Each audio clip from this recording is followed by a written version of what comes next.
ഇന്നലെ ഒരു തിയേറ്ററിൽ പോയപ്പോ തിയേറ്ററിൽ നിന്ന് പ്രേക്ഷകരാണ് പറഞ്ഞത് രണ്ടാം ഭാഗം ഞാനൊരു പുറമ്പോക്ക് പറഞ്ഞു. നിങ്ങൾ പറഞ്ഞാൽ വേണമെങ്കിൽ അങ്ങനെയൊക്കെ പറയാന്നല്ലാതെ അതിനെപ്പറ്റി ചിന്തിക്കുകയോ ഒന്നും ഉണ്ടായിട്ടില്ല. ഇനി ആ സസ്പെൻസ് വേണ്ട, നമ്മുടെ വെച്ചുകൊണ്ടിരിക്കുന്നു. ഈ സിനിമയുടെ കാര്യം പറയുകയാണെങ്കിൽ ഈ സിനിമയുടെ തലേദിവസം നമ്മള് ഞാനും ജിനിച്ചേട്ടനുണ്ടായിരുന്നു, ഡാനുണ്ടായിരുന്നു, ഡോളിനുണ്ടായിരുന്നു. നമ്മൾ ഇരുന്നിട്ട് ഈ സിനിമയിൽ ഈ കഥാപാത്രം എങ്ങനെ നിൽക്കണം നടക്കണം എന്നുള്ള കാര്യങ്ങളൊക്കെ സംസാരിച്ച് ഉറപ്പിച്ചതിന് ശേഷമാണ് ഉറങ്ങാൻ പോകുന്നത്. പിന്നെ നിരന്തരമായിട്ട് ഈ സിനിമയില് ഞങ്ങൾ ഡിസ്കഷൻസിൽ ഇരിക്കുമ്പോഴൊക്കെ എന്തായിരിക്കും ഈ ക്യാരക്ടറിന്റെ മാനസികാവസ്ഥ, സ്ക്രിപ്റ്റ് വായിക്കുമ്പോഴും അത് കിട്ടുമായിരുന്നു. ക്യാരക്ടറിന്റെ മാനസികാവസ്ഥ സിനിമ കണ്ടിട്ടുണ്ടെങ്കിൽ ഇതിന്റെ സിറ്റുവേഷൻസിൽ എന്തൊക്കെ ഇയാളുടെ മനസ്സിലൂടെ പോയേക്കാം എന്നുള്ള ഒരു ഊഹം എനിക്കുണ്ടായിരുന്നു. ഞങ്ങൾ കുറച്ചുകൂടി ഡീപ്പായിട്ട് സംസാരിച്ചപ്പോൾ ഈ കഥയിൽ നമ്മൾ പറഞ്ഞിട്ടില്ലാത്ത കുറെ കാര്യങ്ങൾ ആഡ് ഓൺ പോലെ എനിക്ക് ഇടാനും പറഞ്ഞത്. ചിലപ്പോ ഈ സിനിമയിലെ ആദ്യത്തെ ഭാഗങ്ങളിൽ കാണിക്കുന്ന ബൈക്കൊന്നും ഇല്ല, ചിലപ്പോൾ വിറ്റിട്ടുണ്ടാവുകയാണ്. അത് വിറ്റിട്ടായിരിക്കും ചിലപ്പോ ആ 4 പോലീസുകാർക്കും കുറച്ച് നാളത്തെ കാര്യങ്ങളൊക്കെ നടന്നത്. അതുകൊണ്ടാണ് രണ്ടാമത്തെ തവണ കാണുമ്പോൾ ഈ 4 പോലീസുകാരിൽ കുറച്ചുകൂടെ അടുപ്പം കൂടുതലുണ്ട് പഴയതിനേക്കാൾ, കുറച്ചുകൂടെ കാഷ്വലാണ്.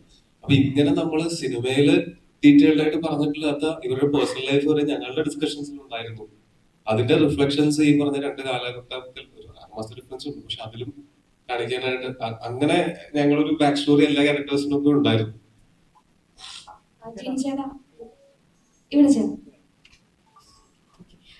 ചേട്ടാ, ഇതില് മെൻഷൻ ചെയ്യുന്ന കുറച്ച് അന്ന് ചർച്ച ചെയ്യപ്പെട്ടിരുന്നതും ഇന്നത്തെ കാലഘട്ടത്തിൽ ചർച്ച ചെയ്യപ്പെടുന്ന കുറച്ച് വാക്കുകളുണ്ട്, അല്ലെങ്കിൽ ഇതിൽ നിന്നാണ് ഈ കൊലകളെല്ലാം സംഭവിക്കുന്നത്. അപ്പൊ അത് മെൻഷൻ ചെയ്താൽ സ്പോയിലർ ആകുമെന്ന് കരുതിയിട്ട് അത് മെൻഷൻ ചെയ്യുന്നില്ല. ചേട്ടാ അത് മനസ്സിലായെന്ന് വിചാരിക്കുന്നു. അപ്പം കഥയിലായിട്ട് വരുമ്പോഴത്തേക്കും നിങ്ങൾ എപ്പോഴും പ്രൊമോഷൻ ചെയ്യുന്നത് ക്രൈം ത്രില്ലർ എന്ന രീതിയിൽ തന്നെയാണ്. ഈ പറഞ്ഞ പർട്ടിക്കുലർ കാര്യങ്ങൾ മെൻഷൻ ചെയ്യുന്നില്ല, പക്ഷെ അതുമായി ബന്ധപ്പെട്ട് ഒരുപാട് സിനിമകൾ വന്നിട്ടുണ്ട്. അപ്പൊ റൈറ്റ് ചെയ്യുന്ന സമയത്ത് ഇന്ന സബ്ജക്ട് സംസാരിക്കുക അല്ലെങ്കിൽ ക്രൈമാണ് അതിന്റെ ബേസിലുള്ള സ്റ്റോറിയാണെന്ന് നിർബന്ധം ഉണ്ടായിരുന്നു.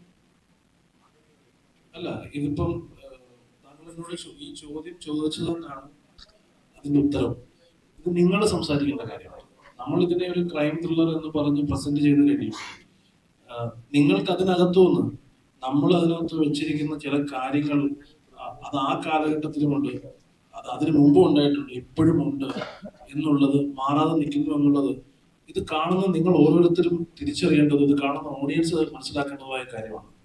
ശരിക്കും ഞങ്ങളത് ഹൈലൈറ്റ് ചെയ്ത് പറയുന്നതിനേക്കാൾ അത് ഏറ്റവും കൂടുതൽ ഞങ്ങൾക്ക് സന്തോഷം തരുന്നതും നമ്മളുടെ പ്രോഡക്റ്റ് വർക്കായി എന്നുള്ളതിന്റെ ഏറ്റവും വലിയ തെളിവാണ് ഈ ചോദ്യം.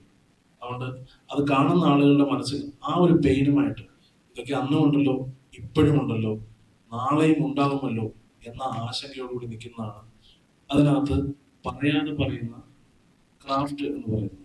അത് കിട്ടിയെന്ന് അറിഞ്ഞത് വളരെ സന്തോഷം. കണ്ടിറങ്ങിയ പ്രേക്ഷകരെല്ലാം പറഞ്ഞ ഒരു കമന്റ് എന്ന് പറയാം, കണ്ണൂർ കോഡിന് ശേഷം നല്ലൊരു കോഡ് എല്ലാവരും നല്ല പോലീസുള്ള കണ്ടിറങ്ങി ഇരിക്കുകയാണ്.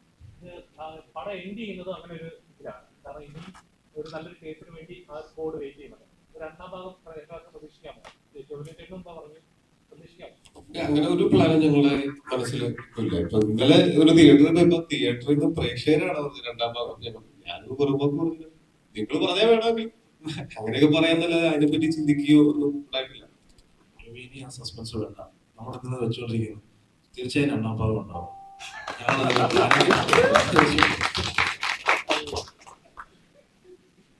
എല്ലാരും ചെയ്യേണ്ടത്.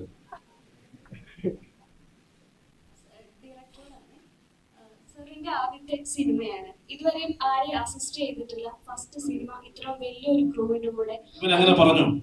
അസിസ്റ്റ് ചെയ്തിട്ടില്ല പറഞ്ഞിട്ടുണ്ടെങ്കിൽ ഇപ്പൊ ഇറക്കി വിടുവാ. അസിസ്റ്റന്റ് ഡയറക്ടറായിരുന്നു. അപ്പം ആദ്യത്തെ സിനിമ തന്നെ ഇത്ര വലിയ ക്രൂവിന്റെ കൂടെ ഇതുപോലെ ഒരു സ്റ്റോറി ആയിട്ട് വരാനായിട്ടുള്ള ഒരു ധൈര്യം വരുന്നതാണ്. എത്ര പടം അസിസ്റ്റ് ചെയ്തിട്ടുണ്ട്? 4 പടം അസിസ്റ്റ് ചെയ്യുന്നത് ഞാൻ. അതില് ജോണിയാൻഡി സാറിന്റെ കൂട്ടത്തില് പയ്യ പയ്യ എന്ന് പറഞ്ഞൊരു മൂവി, പിന്നെ ജിനി സാറിന്റെ കൂട്ടത്തിന് ആദം ജോൻ എന്ന് പറയുന്ന മൂവി, പിന്നെ ഹാപ്പി സർദാർ, പച്ച, 4 പടങ്ങൾ ചെയ്തു. ഞാൻ പറഞ്ഞിട്ടില്ല കേട്ടോ ഞാൻ ചെയ്തിട്ടില്ല.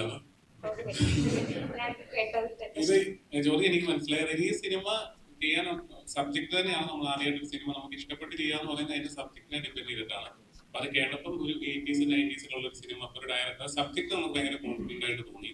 പിന്നെ ഒരു ഡയറക്ടർക്ക് ചെയ്യാനായിട്ടുള്ള ഒരു സിനിമ ഉണ്ടെന്നുള്ളൊരു ഫീൽ ഉണ്ടായി. അപ്പം ഇതൊക്കെ തന്നെയാണ് ഇങ്ങനെ ഒരു സിനിമ ചെയ്യാനായിട്ടുണ്ടായ ഇൻസ്പിറേഷൻ. ഒരു നല്ല സിനിമ ചെയ്യാനുള്ള ആഗ്രഹത്തിലാണ് ഇത് നമ്മൾ ചെയ്യാനായിട്ട് വന്നത്.